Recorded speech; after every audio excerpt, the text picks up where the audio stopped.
লা ইউমিনু আহাদুকুম হাত্তা আকুনা আহাব্বা ইলাইহি মিন ওয়ালিদিহি ওয়া ওয়ালাদিহি ওয়ান নাসি আজমাইন। আল্লাহর নবী হাদিস বলেন, তোমাদের মধ্যে প্রকৃত মুমিন কেউ ততক্ষণ পর্যন্ত হতে পারবে না যতক্ষণ পর্যন্ত তোমরা তোমাদের পিতা, তোমাদের সন্তান, তোমাদের আত্মীয় স্বজন, গোটা দুনিয়ার মানুষের চেয়ে আমি নবীকে বেশি মুহাব্বত না করবা। যতক্ষণ তোমাদের পিতামাতা, সন্তানাদি, আত্মীয় স্বজন, পাড়া প্রতিবেশী, বন্ধু বান্ধব, গোটা দুনিয়ার মানুষদের থেকে আমি নবীকে বেশি মুহাব্বত না করবা, ততক্ষণ পর্যন্ত কেউ প্রকৃত মুমিন হইতে পারবা না। হযরত ওমর ফারুক রাদিয়াল্লাহু তাআলা আল্লাহর নবীর পাশে বসা। আল্লাহর নবী ডাক দিয়ে বলেন, রে ওমর, তুমি কি আমাকে মুহাব্বত করো নাকি, আমাকে ভালোবাসো নাকি? হযরত ওমর ফারুক রাদিয়াল্লাহু তাআলা বলেন, হ্যাঁ ইয়া রাসূলুল্লাহ, অবশ্যই আমি ওমর আপনাকে অনেক বেশি মুহাব্বত করি, ভালোবাসি। নবীজি বলেন, রে ওমর, তুমি কি আমাকে তোমার বাবা মা সন্তান এদের চাইতেও বেশি মুহাব্বত করো নাকি, বেশি ভালোবাসো নাকি? ওমর ফারুক রাদিয়াল্লাহু তাআলা বলেন, হ্যাঁ ইয়া রাসূলুল্লাহ, আমি আমার পিতা মাতা সন্তান আদি সবার চেয়ে আপনাকে বেশি মুহাব্বত করি, বেশি ভালোবাসি। এবার নবীজি আবার প্রশ্ন করলেন, হ্যাঁ ওমর, তুমি তোমার পিতা মাতা সন্তান আদি সবার থেকে আমাকে বেশি ভালোবাসো, মুহাব্বত করো, কিন্তু তোমার জীবনের চাইতেও আমাকে বেশি মুহাব্বত করো নাকি? ওমর ফারুক রাদিয়াল্লাহু তাআলা বলেন, ইয়া রাসূলুল্লাহ, আমি সব চাইতে বেশি আপনাকে মুহাব্বত করি, কিন্তু আমার জীবনের চাইতে বেশি মুহাব্বত আপনাকে করি না। হযরত ওমর ফারুক রাদিয়াল্লাহু তাআলা সত্য কথা বলে দিলেন। তিনি একজন সাহাবী, মিথ্যা কথা তিনি বলতে পারেন না। এই কারণে অকপটে স্বীকার করে নিলেন, ইয়া রাসূলুল্লাহ, দুনিয়া সব চাইতে বেশি আপনাকে মুহাব্বত করলেও আমার জীবনের চাইতে বেশি মুহাব্বত আপনাকে করতে পারি না। নবীজি ডাক দিয়া বলেন, রে ওমর, যদি তোমার নিজের জীবনের চাইতে বেশি মুহাব্বত আমাকে করতে না পারো, তবে শুনে রাখো, যতক্ষণ আমাকে তোমার নিজের জীবনের চাইতেও বেশি মুহাব্বত না করবা, ততক্ষণ পর্যন্ত তুমি প্রকৃত মুমিন হইতে পারবা না। হযরত ওমর ফারুক রাদিয়াল্লাহু তাআলা কিছুক্ষণ চিন্তা ভাবনা করলেন। কিছুক্ষণ চিন্তা ফিকির করার পর আবার এসে ডাক দিয়ে বলেন, ইয়া রাসূলুল্লাহ, আমি তো সব কিছু চাইতে আপনাকে বেশি মুহাব্বত করতাম, তবে আমার জীবনের চাইতে বেশি মুহাব্বত করতে পারি নাই। কিন্তু আপনি যে ভয়ঙ্কর কথা জানিয়ে দিলেন, আমার জীবনের চাইতেও বেশি মুহাব্বত না করলে নাকি প্রকৃত মুমিন হইতে পারবো না, আমি অনেক চিন্তা ফিকির গবেষণা করে এসে এখন বলছি, এখন থেকে আমি আপনাকে আমার জীবনের চাইতেও বেশি মুহাব্বত করি। আল্লাহর নবী এবার বললেন, ওমর, এবার তুমি প্রকৃত মুমিন হইতে পেরেছো। এই জন্য নবীজি জানায় দেন, গোটা দুনিয়ার মানুষদের চেয়ে যদি নবীকে বেশি মুহাব্বত করা না হয়, নবীর মুহাব্বত যদি অন্যদের চাইতে বেশি অন্তরের মধ্যে না থাকে, তাহলে সে ব্যক্তি কোনোদিন প্রকৃত মুমিন হইতে পারবে না। সাহাবায়ে কেরাম নবীকে নিজের জান মাল সবকিছু দিয়ে মুহাব্বত করেছেন, সব কিছুর চাইতে নবীকে শ্রেষ্ঠ মনে করেছেন। বদরের যুদ্ধ যখন শুরু হবে, আল্লাহর নবী বলছেন, এই সাহাবীরা, বদর প্রান্তরে একটি যুদ্ধ সংগঠিত হবে কাফেরদের বিরুদ্ধে। এই জিহাদের ব্যাপারে, যুদ্ধের ব্যাপারে তোমাদের মতামত কি, তোমরা কি পরামর্শ দাও? সাহাবীরা বসা ছিলেন। একজন সাহাবীর নাম হলো হযরত মিকদাদ ইবনুল আসওয়াদ রাদিয়াল্লাহু তাআলা আন। তিনি দাঁড়িয়ে গেলেন। মিকদাদ ইবনুল আসওয়াদ রাদিয়াল্লাহু তাআলা দাঁড়িয়ে বলেন, ইয়া রাসূলুল্লাহ, ইয়া হাবিবাল্লাহ, হযরত মুসা আলাইহিস সালাতু ওয়াস সালাম যখন তার কওমকে বললেন, আমরা কাফেরদের বিরুদ্ধে যুদ্ধ করব, তোমাদের কি মতামত? মুসা আলাইহিস সালাতু ওয়াস সালামের সম্প্রদায় বলল, হে মুসা, তুমি আর তোমার রব যুদ্ধ করো, আমরা তোমার সঙ্গে নাই। মিকদাদ রাদিয়াল্লাহু তাআলা বলেন, ইয়া রাসূলুল্লাহ, ওই দিন পয়গম্বর মূসা আলাইহিস সালাতু ওয়াস সালামের সম্প্রদায় যেই কথা বলেছিল আমরা সেই কথা বলবো না, বরং আমরা আপনাকে গ্যারান্টি দিচ্ছি আপনি যুদ্ধ শুরু করেন, যুদ্ধ চালিয়ে যান। জিহাদের ময়দানে আমরা সমস্ত সাহাবীরা আপনার সামন পিছন ডান বাম সব দিক থেকে যুদ্ধ চালিয়ে যাব। নবীজি যখনই যুদ্ধের ডাক দিতেন সাহাবারা কেউ পিছপা হতেন না, বরং সবাই নিজেদের জান মাল সবকিছু কুরবানি করে নবীজির সঙ্গে যুদ্ধে শরীক হয়ে যেতেন। এটা হলো নবীজির প্রতি মুহাব্বত। নবীজি কোনো কথা বলার সঙ্গে সঙ্গে সাহাবীরা মেনে নিতেন। উহুদের প্রান্তরে যখন যুদ্ধ শুরু হয়ে যায়, হযরত তালহা রাদিয়াল্লাহু তাআলা আন আল্লাহর নবীর সামনে পিছনে ডানে বামে ঢাল হিসেবে রয়ে গেলেন। কাফেররা যখন নবীজিকে লক্ষ্য করে তীর নিক্ষেপ করে, হযরত তালহা রাদিয়াল্লাহু তাআলা আনহু ওই তীরের দিকে ছুটে যায়, নবীজির সামনে এসে দাঁড়ায়। আবার পিছন দিক থেকে যদি কোনো কাফের তীর নিক্ষেপ করে তো তালহা রাদিয়াল্লাহু তাআলা আনহু নবীজির পিছনে চলে যান। তার শরীরের মধ্যে তীর নিক্ষেপ হয়, একটা তীরও নবীজির গায়ের মধ্যে তালহা রাদিয়াল্লাহু তাআলা লাগতে দেন নাই। জিহাদের ময়দানে যুদ্ধ যখন শেষ হয়ে যায়, হিসেব করে গুনে গুনে দেখা যায় হযরত তালহা রাদিয়াল্লাহু তাআলা আনহুর শরীরের মধ্যে 70 তীরও বেশি তীর তার শরীরের মধ্যে বিদ্ধ হয়েছে। নবীজির মুহাব্বতে নিজের জীবন বিলিয়ে দেন তারা। নবীজির মুহাব্বতে তারা তাদের সমস্ত সম্পদ আল্লাহর রাস্তায় খরচ করে দেন। নবীজির মুহাব্বতে তারা জান মাল ব্যয় করতে কোনো দ্বিধাবোধ করতেন না। উহুদের ময়দান থেকে নবীজি যখন সাহাবায়ে কেরামের কাফেলা নিয়ে ফিরে আসেন, এক মহিলা দৌড় দেয় আর যে সাহাবীকে সামনে পায় তাকে জিজ্ঞেস করে আমার নবী কেমন আছে, আমার নবীর খবর কি একটু আমাকে জানাও। নবীর খবর না পাইয়া আমার মনটা অনেক কষ্টে আছে, নবীর খবর পেলে আমি একটু স্বাচ্ছন্দ্য বোধ করব, খুশি থাকবো। নবীজির কি খবর আমাকে একটু জানাও। একজন সাহাবী ডাক দিয়া বলে, ও মহিলা, তোমার স্বামী তো উহুদ প্রান্তরে শাহাদাত বরণ করেছেন। মহিলা বলে, আমার স্বামীর খবর আমি শুনতে চাই নাই, আমার মায়ার নবী কেমন আছে সেই সংবাদ আমাকে দাও। এই বলে মহিলা আবার কিছু দূর ছুটে যায়, সামনে অগ্রসর হয়। আবার এক সাহাবীকে বলে, ও সাহাবী, আমার মায়ার নবীর হালত কি আমাকে একটু জানাও। ওই সাহাবী বলে, আম্মা জান, আপনার সন্তান উহুদের যুদ্ধে নিহত হয়েছে, শহীদ হয়ে গিয়েছে। এবারও মহিলা বলে, আমার সন্তান তো জান্নাতে চলে গিয়েছে, কিন্তু আমার সন্তানের খবর আমি জানতে চাই না। আমার মায়ার নবীর কি খবর সেই খবর জানা থাকলে আমাকে জানাও। মহিলা আবার ছুটে যায়, সামনে অগ্রসর হয়।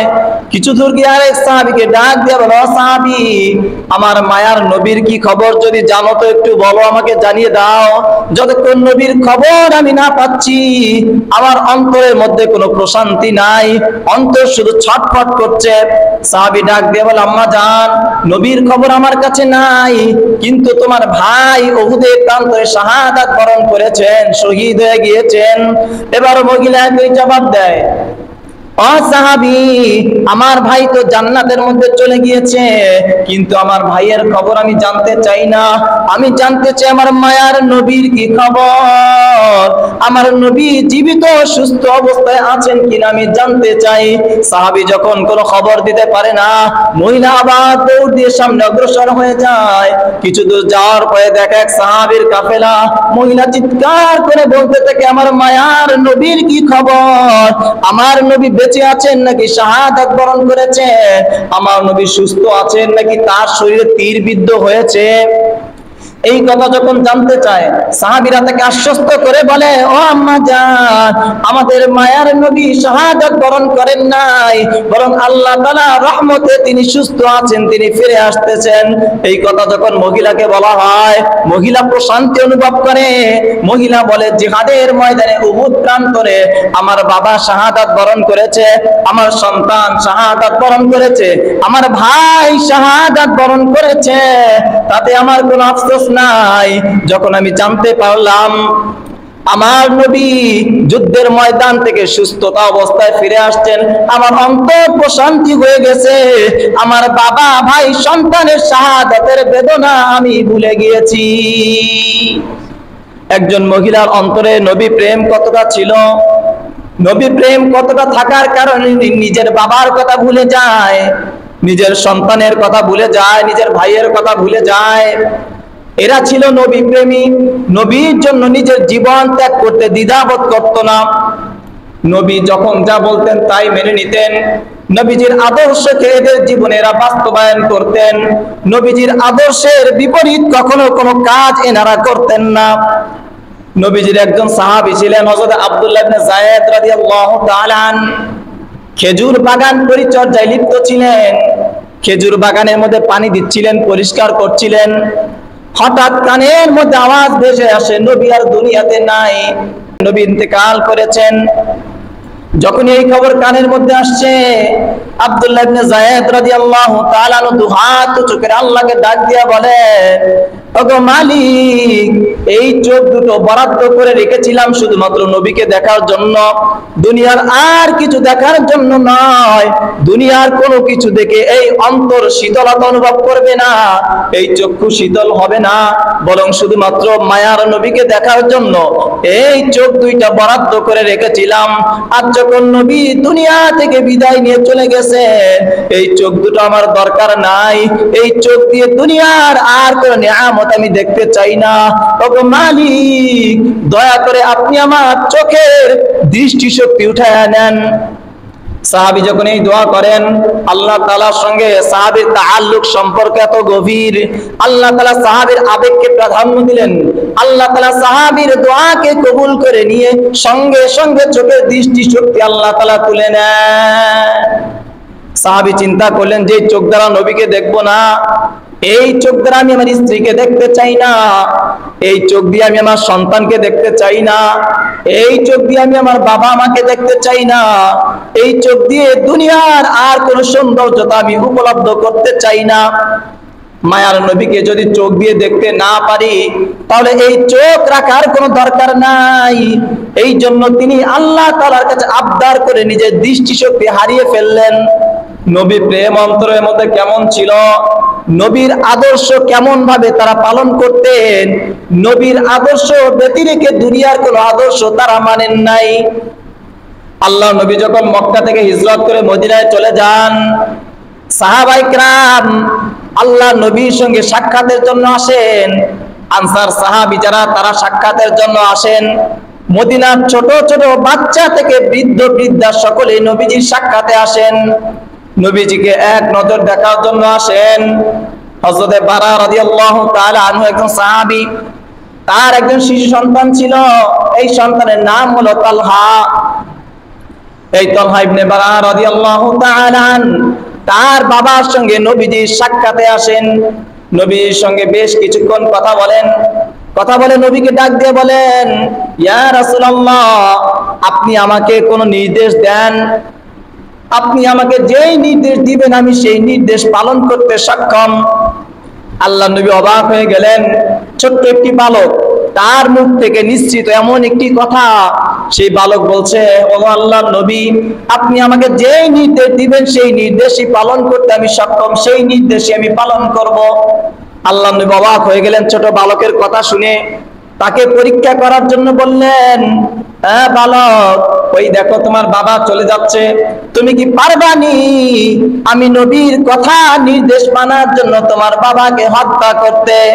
আল্লাহর নবীর জবান থেকে কথাটা বের হতে দেরি, তালহা রাদিয়াল্লাহু তাআলা আনহু দৌড় দিয়ে গেছেন তার বাবাকে হত্যা করার জন্য। পিছন থেকে নবীজি ডাক দিলেন, তালহা দাঁড়াও, আমি নবী মানুষকে হত্যা করার জন্য প্রেরিত হই নাই, বরং আমাকে আল্লাহ তাআলা পাঠিয়েছেন স্বজন প্রীতির জন্য, মানুষের সঙ্গে মুহাব্বতের বন্ধন সৃষ্টি করার জন্য। অতএব তুমি ফিরে আসো। তালহা রাদিয়াল্লাহু তাআলা আনহু ফিরে আসলেন।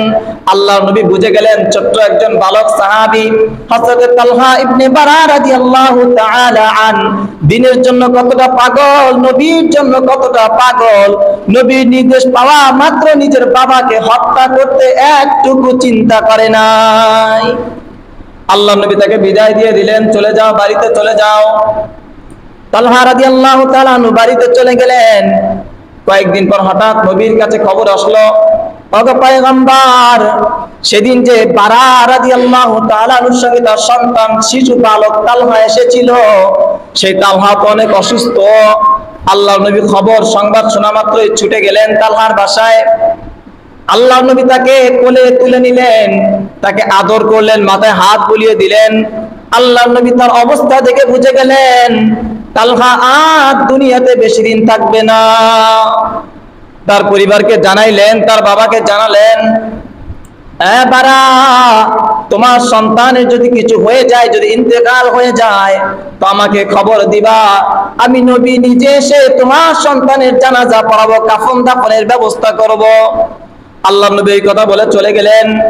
কিছুদিন পর তার বাবা, তার আত্মীয় স্বজন আল্লাহ নবীর কাছে এসে বলে, ওগো পয়গম্বর, আপনি যে সন্তানকে দেখে এসেছিলেন, সেই ছোট্ট বালক তালহা আর দুনিয়াতে নাই, সে গত রাতে ইন্তেকাল করেছে। আমরা তাকে কাফন দাফন দিয়েছি, জানাজা দিয়েছি, তাকে কবরস্থ করেছি। আল্লাহ নবী আফসোস করলেন, বললেন, কি ব্যাপার, আমাকে তোমরা জানাও নাই কেন? আমি তো তোমাদেরকে বারবার করে বলেছি তালহার যদি কিছু হয় আমাকে জানাইবা। তালহা আমি নবীর মুহাব্বত অন্তরের মধ্যে এত বেশি রেখেছিল, ওই তালহার জানাজা আমি নিজে পড়াইতাম, তালহার কাফন দাফনের ব্যবস্থা আমি নবী নিজে করতাম, আমাদের জানাও নাই কেন? তালহা রাদিয়াল্লাহু তাআলা বাবা ডাক দিয়ে বলেন, ইয়া রাসূলুল্লাহ, ইয়া হাবিবাল্লাহ, আমরা আপনাকে জানাইতে চেয়েছিলাম, কিন্তু তালহা বারবার করে বলে গেছে, আমি যদি দিনের বেলা মৃত্যুবরণ করি তো নবীকে সংবাদ দিও, আর যদি রাতের বেলা মৃত্যুবরণ করি তো নবীকে সংবাদ দিও না। কারণ রাতের বেলা নবী যখন আমার জানাজা পড়ানোর জন্য আসবেন, আমার কাফন দাফনের জন্য যখন আসবেন, না জানি মদিনার কাফেররা, মুনাফিকরা আমার নবীকে কষ্ট দেয়, আমার জানাজা নবী পড়াবে, এটা আমার জন্য অনেক বড় ভাগ্যের বিষয়। কিন্তু আমার নবীকে কেউ কষ্ট দিবে, কটু কথা বলবে, আমি তালহা এটা সহ্য করতে পারবো না। নবীজি একজনের জানাজার নামাজ পড়াবেন, কত সৌভাগ্যের বিষয়। কিন্তু তার জানাজা পড়াইতে আসার সময় নবীকে মদিনার মুনাফিকরা কষ্ট দিবে, কাফেররা কষ্ট দিবে, কটু কথা বলবে, এই কথা তালহা সহ্য করতে পারবে না। শুধুমাত্র এই কারণে সে জানিয়ে দিল, আমার মৃত্যু রাতের বেলা হলে নবীকে কেউ খবর দিবেন না, কারণ আমার মৃত্যুর খবর শুনে নবীজি ছুটে আসবে, আর মদিনার কাফেররা, মুনাফিকরা তাকে কষ্ট দিবে, লাঞ্ছিত করবে, অপমানিত করবে, এই কষ্ট আমি বরদাস্ত করতে পারবো না। আল্লাহ নবীর সাহাবীদের নবীর প্রতি কত নবী প্রেম ছিল, ভালোবাসা ছিল, মুহাব্বত ছিল, তার আদর্শকে তারা কিভাবে মেনে নিয়েছিলেন, যার কারণে কিয়ামত পর্যন্ত সাহাবীদের কথা স্মরণ করা হবে, তাদের আদর্শ অনুযায়ী মুসলমানরা চলবে, আল্লাহর বান্দারা চলবে। তারা নবী প্রেম এতটা দেখিয়েছিল, নবীর আদর্শে আদর্শবান এতটুকু হয়েছিল যে আল্লাহ তাআলা দুনিয়াতে তাদের ব্যাপারে জান্নাতের সুসংবাদ দিয়ে দিয়েছেন। এই জন্য আমাদের উচিত নবীজির আদর্শে আদর্শবান হওয়া, নবীজির প্রতি মুহাব্বত অন্তরে সৃষ্টি করা, নবীজির সুন্নাহকে আঁকড়ে ধরা, রবিউল আউয়াল মাস নবীজির সিরাত জীবনী বেশি বেশি পাঠ করা, বেশি বেশি আলোচনা করা, আলোচনা শোনা, এবং নবীজির আদর্শ নিজের ব্যক্তিগত জীবন, পারিবারিক জীবন, সামাজিক জীবন, রাষ্ট্রীয় জীবনে বাস্তবায়ন করা, অপরিসীম চেষ্টা করা যাতে প্রত্যেক স্তরে নবীজির আদর্শ বাস্তবায়ন হয়। আল্লাহ তাআলা আমাদের সকলকেই আমাদের প্রত্যেকটা জীবনে নবীজির আদর্শ বাস্তবায়ন করার তৌফিক দান করুন। আমাদের প্রত্যেকটা কাজ নবীজির সুন্নাহ মোতাবেক করার তৌফিক দান করুন। সকলে বলি আল্লাহুম্মা আমিন। ওয়া আখিরু দাওয়ানা আনিল হামদুলিল্লাহি রাব্বিল আলামিন।